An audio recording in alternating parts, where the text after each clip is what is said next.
नमस्कार साथियों। और मध्य प्रदेश के कर्मचारियों के लिए खुशखबरी है कि हो सकता है कि उन्हें भी पुरानी पेंशन मिल जाए, क्योंकि राजस्थान, छत्तीसगढ़ जैसे जो प्रदेश हैं यहाँ पर पुरानी पेंशन लागू कर दी गई है, लेकिन मध्य प्रदेश में भी लागू नहीं की गई है, जिसकी मांग के लिए कर्मचारी लंबे समय से हड़ताल पर हैं।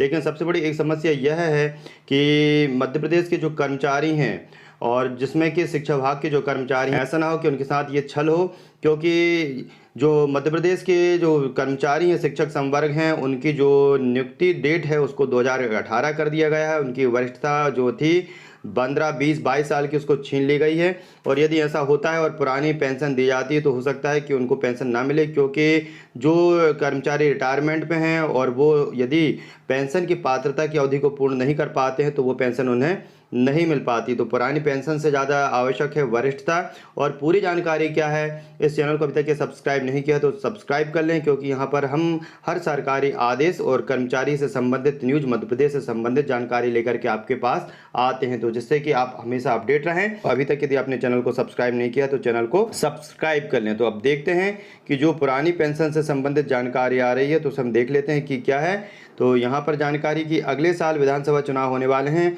अपने राजनीतिक नफा नुकसान को देखते हुए राजस्थान और छत्तीसगढ़ सरकार ने अपने यहाँ पुरानी पेंशन बहाल कर दी है। मध्य प्रदेश भी इस दिशा की ओर चल पड़ा है। वित्त और सामान्य प्रशासन विभाग के बीच इसको लेकर के चर्चाएं शुरू हो गई हैं। संभावना जताई जा रही है कि शिवराज सरकार चुनाव साल में राज्य में न्यू पेंशन स्कीम को खत्म कर पुरानी पेंशन लागू को बहाल कर सकती है। तो समय अभी काफ़ी है चुनाव का। यदि उसके पहले हो जाती है तो उसका लाभ मिलेगा, यदि केवल घोषणा मात्र हो जाती हैं, रह जाती हैं, तो जो घोषणाएं हैं वो अधर में लटक जाती हैं, पूरी नहीं हो पाती, तो उसका फ़ायदा सरकार को कम ही मिल पाता है। मध्य प्रदेश में नई पेंशन के दायरे में 4.5 लाख कर्मचारी आ रहे हैं, जिनमें अखिल भारतीय सेवा के 1 जनवरी 2004 के बाद भर्ती हुए अफसर और राज्य सरकार के 1 जनवरी 2005 के बाद सरकारी नौकरी में आए शासकीय सेवक शामिल हैं। कर्मचारियों की बड़ी संख्या का इस साल एनपीएस में 4500 करोड़ रुपए जमा हुए,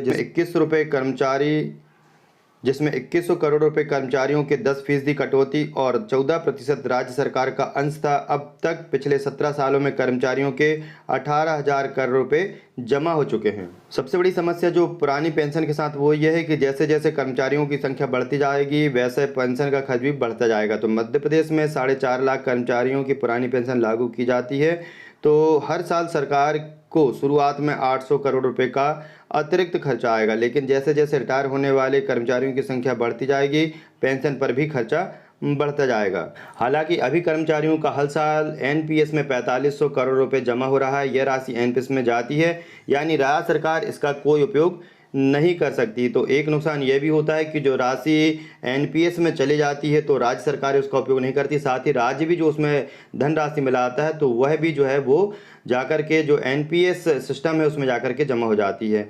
अब एनपीएस रिटायरमेंट पर घाटा किसी की 700 तो किसी की 1100 रुपये पेंशन बन रही है। तो एनपीएस जो है उसमें कर्मचारियों को केवल घाटा ही घाटा है, और ये बात सारे जो कर्मचारी हैं, यहाँ तक कि अधिकारी हैं और शासन प्रशासन सरकारें ये भी जानती हैं। उसके बाद भी जो है न्यू पेंशन स्कीम जो है वो कर्मचारियों को पकड़ा दी गई है। तो न्यू पेंशन स्कीम कर्मचारियों को रिटायरमेंट पर घाटे का सौदा बन रही है।